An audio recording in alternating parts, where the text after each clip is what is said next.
We'll start today's class.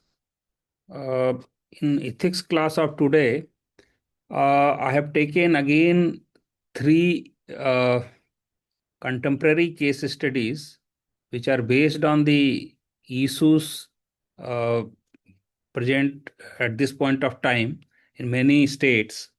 Uh, in fact, in earlier 2, 3 classes also, I have done the same thing. So these case studies are quite important from the point of view of this year's exams, as well as because there are the issues which are very perennial kind of issues. So in subsequent years exams also, these are quite important.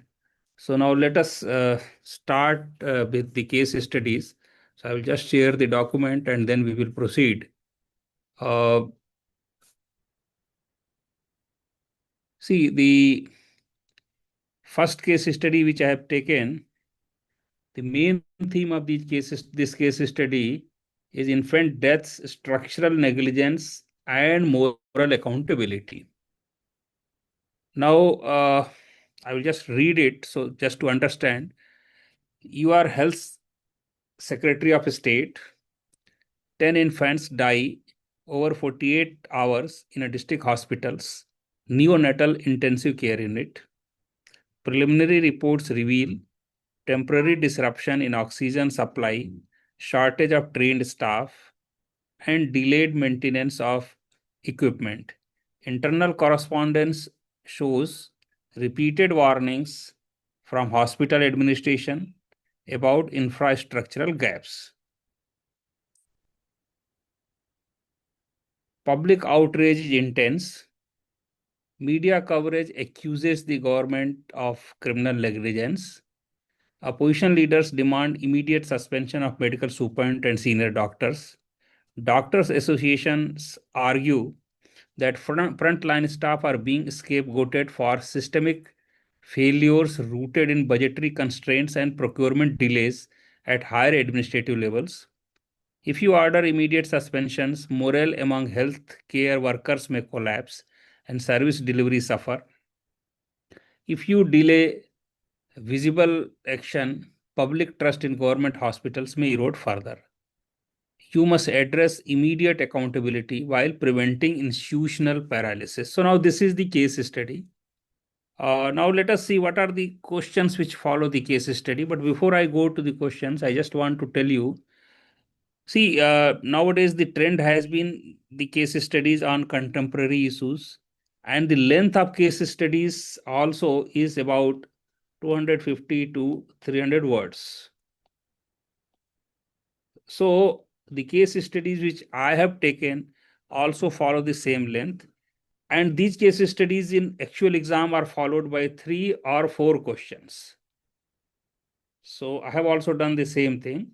Complexity level is almost similar or same. Now these case studies needs to be replied in about 250 words and it's for 20 marks. Now, just one more thing I want to make clear. 250 words doesn't mean that this number of words should be divided equally among 3 or 4 questions. Because some questions may demand a detailed explanation. Some questions may demand a very brief writing. So total number of words have to be 250. And it's not required that 250 words needs to be divided in 4 equal parts or 3 equal parts. So that we should understand. Now let us see what are the questions for this case study. How should individual responsibility be distinguished from systemic failure? Because in this case study, there are 2 issues, obviously, because there may be some lapses from the healthcare staff, but there are some visible signs of systemic failure also, budgetary problems, tendering issues, procurement issues, all those issues are there.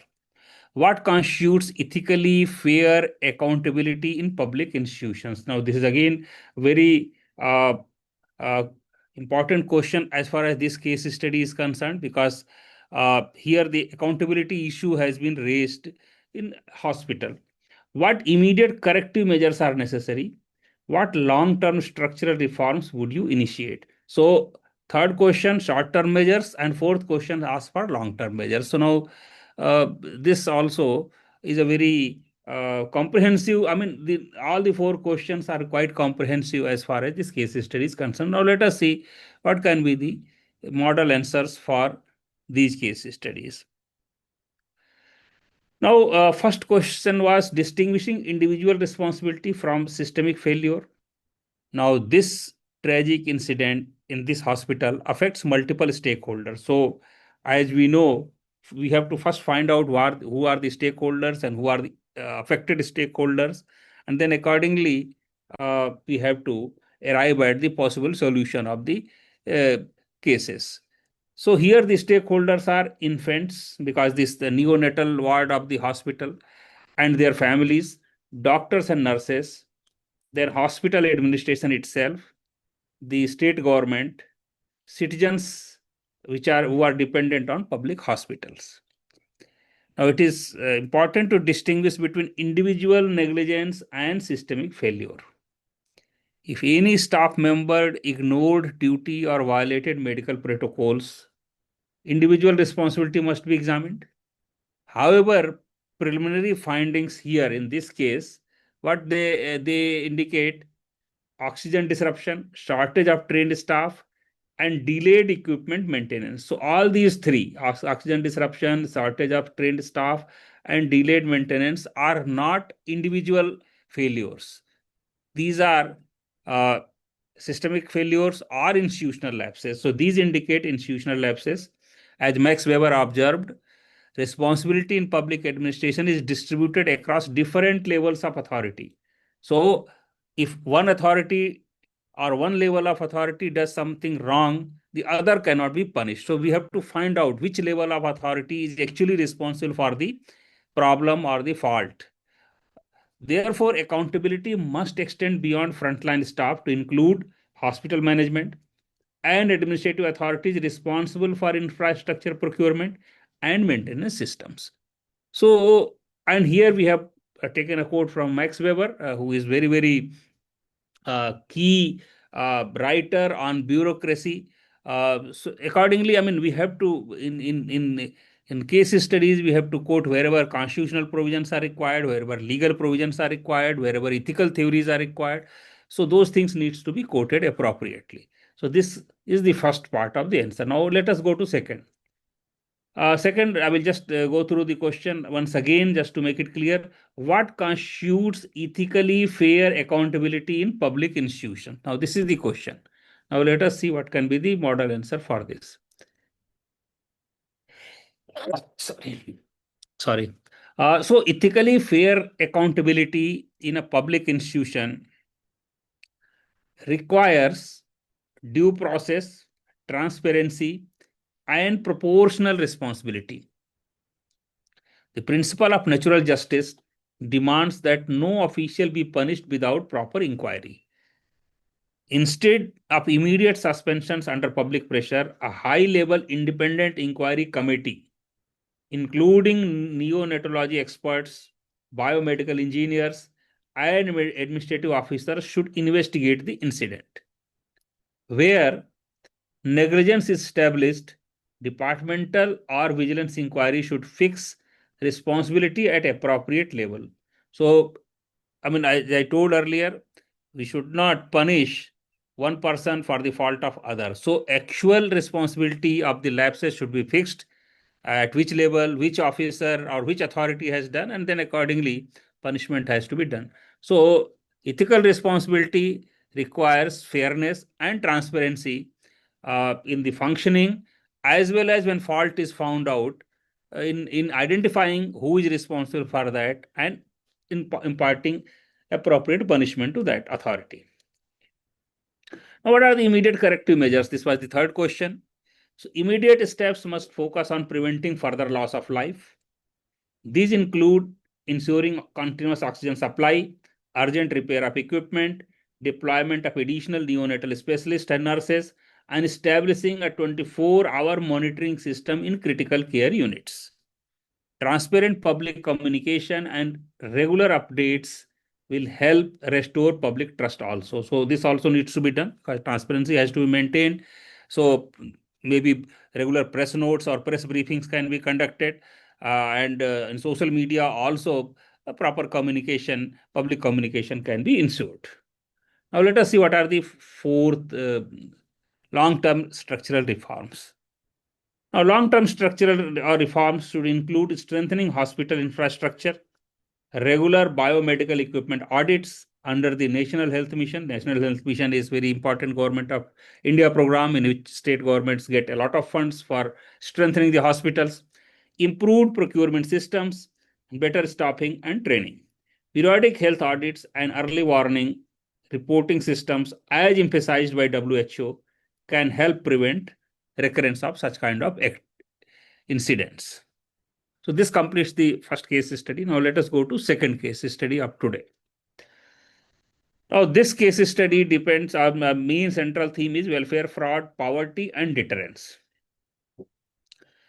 As a district magistrate, an audit reveals that several economically vulnerable households have fraudulently obtained housing subsidy twice under a rural welfare scheme by submitting manipulated income certificates.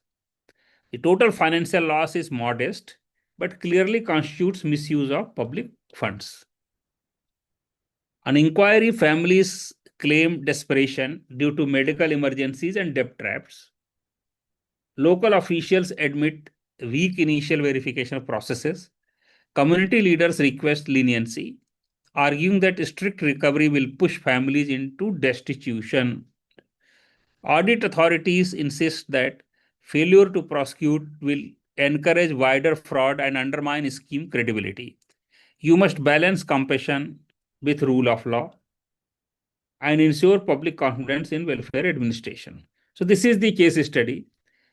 Now, if you initiate criminal proceedings, affected families may suffer irreparable hardship. If you overlook the violation, deterrence and fairness towards genuine beneficiaries may weaken. So this is the case study.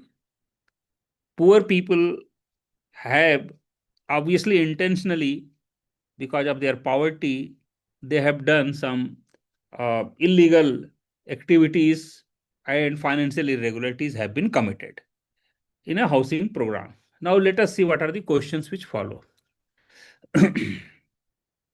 Is poverty a mitigating factor in ethical evaluation of fraudulent conduct? So this is a very, very important question in this case study particularly because the fraudulent conduct has been done by poor people. So is this an important factor as far as ethical evaluation is concerned? How should deterrence be balanced with compassion? What graded enforcement mechanisms can uphold fairness? What decision would you take and why? So these are the four questions which needs to be answered in about 250 words and for 20 marks. Now let us see what can be the model answer for these questions.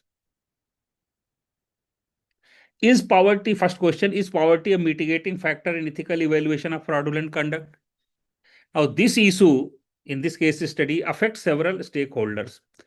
Economically vulnerable families, genuine beneficiaries waiting for assistance, taxpayers whose money funds welfare schemes, and the credibility of public administration itself. Now, poverty and distress may be a mitigating circumstance, but they cannot fully justify fraudulent conduct. So now this is very, very important answer because the fraudulent conduct cannot be justified by poverty. Welfare schemes use public funds meant for deserving households and misuse undermines fairness and trust in institutions. At the same time, ethical evaluation should consider the context of vulnerability, such as medical emergencies or debt traps. As Amartya Sen's capability approach, now this is important ethical theory which has been quoted, highlights poverty often reflects lack of opportunities and social security. Therefore, while fraud cannot be ignored, the response should remain proportionate and humane. So this is what can be the model answer for this first part of the first question, which follows this case study. Now let us go to second. How deterrence and compassion can be balanced? Effective governance requires both deterrence and compassion. If fraud is overlooked, it weakens the credibility of welfare schemes. and discourages honest beneficiaries. However, excessively harsh punishments may push already vulnerable families into deeper hardships. Therefore, corrective measures should combine accountability with humane consideration. Now, let us go to third. What can be the graded enforcement mechanism in this case? Now, fairness can be ensured through graded enforcement mechanism. For example, recovery of excess subsidy in reasonable installments, formal warnings and community awareness about scheme rules, strict departmental inquiry against officials responsible for weak verification, because it has been mentioned in the case study that initially the verification process itself was weak, strengthening digital verification and cross-check systems. So these are the graded enforcement mechanisms as far as this case is concerned. Now, last question, what decision and justification will be taken in this case? So I would order as a district magistrate phased recovery of wrongly obtained benefits, avoiding immediate criminal prosecution, considering the family's vulnerability. Simultaneously, a strict departmental inquiry against responsible officials would be initiated. The case would also be used as institutional learning to strengthen verification and accountability mechanisms, ensuring fairness, deterrence, and compassion in welfare administration. So this completes the second case study of today. Now let us see third case study. Now third case study, main theme is environmental clearance, economic pressure, and precaution. So now let us see what is the content of this case study. You are chairperson of a state environmental impact assessment authority. Every state has an environmental state impact assessment authority under the Ministry of Environment and Forest of Government of India, which actually reviews the clearance of large projects in the states. So you are chairperson of a state environmental impact assessment authority, reviewing clearance for a large thermal power plant proposed in an ecologically fragile zone near wetlands and agricultural fields. The project promises employment generation and significant state revenue. Environmental impact reports indicate that mitigation measures can reduce pollution levels but cannot eliminate long-term ecological risks. Independent experts warn of possible groundwater contamination and biodiversity loss. Local communities are divided. Unemployment youth supports the project because they will get the employment, while farmers and environmental activities oppose it. So this is the case study. Now, let us see what are the questions which follow. Now, but before that conclusion, senior political leaders informally convey expectation of approval to signal investor-friendly governance, because huge investment will be made in thermal power project. You are aware that refusal may result in transfer or career stagnation, because there will be fallouts if you refuse the project, because political leadership is expecting the immediate clearance. If you approve without stringent safeguards, irreversible ecological damage may occur. If you reject, economic prospects of the region may decline and political friction will increase. So what will be the reasoned decision? Now let us see what are the questions which follow. How should the precautionary principle guide environmental regulation? Second question, can economic urgency justify residual ecological risk? Third question, what institutional safeguards ensure impartial regulatory functioning? And fourth question, what final decision would you take and justify? Now let us see what can be the model answer for these four questions. What is the role of precautionary principle in environmental regulation? Now let us see that. Environmental regulation must be guided by precautionary principle, which holds that when an activity poses risk of serious or irreversible environmental damage, lack of full scientific certainty should not delay preventive action. Now, this principle basically was enunciated by Supreme Court.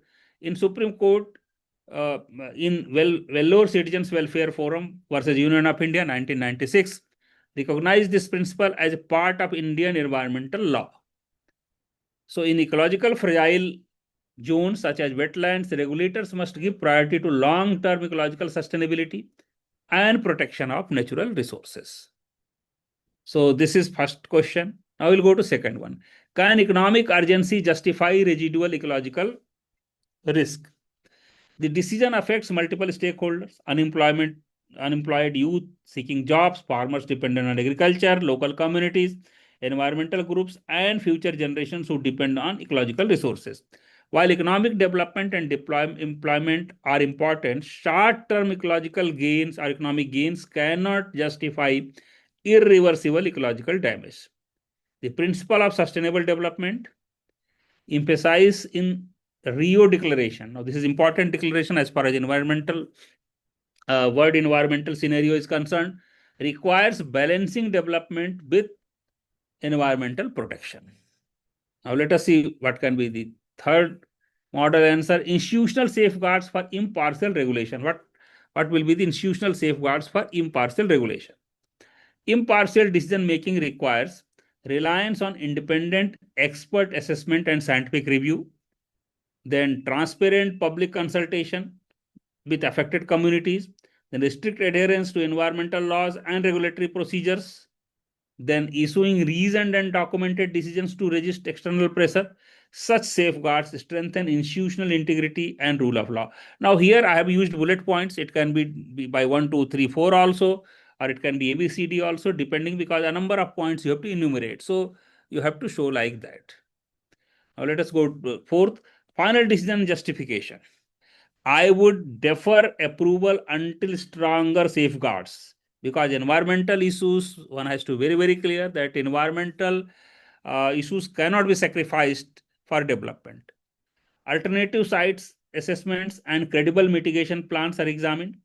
The decision must reflect intergenerational equity and public trust doctrine, which require the state to protect natural resources for present and future generations. This approach balances environmental protection, sustainable development, and responsible governance. So basically, this completes the today's case studies. I hope that these case studies are quite useful as far as this year's exam is concerned, and it gives a good practice material for the students who are preparing for the exam. Next classes, I will again take up a few other topics and case studies. Now, if any student wants me to take any particular topic, please write in the comments section so that I can take up and help the concerned students with those topics, discussion on those topics and case studies. Now, thank you for participating in today's class. We'll meet again in next class. Thank you.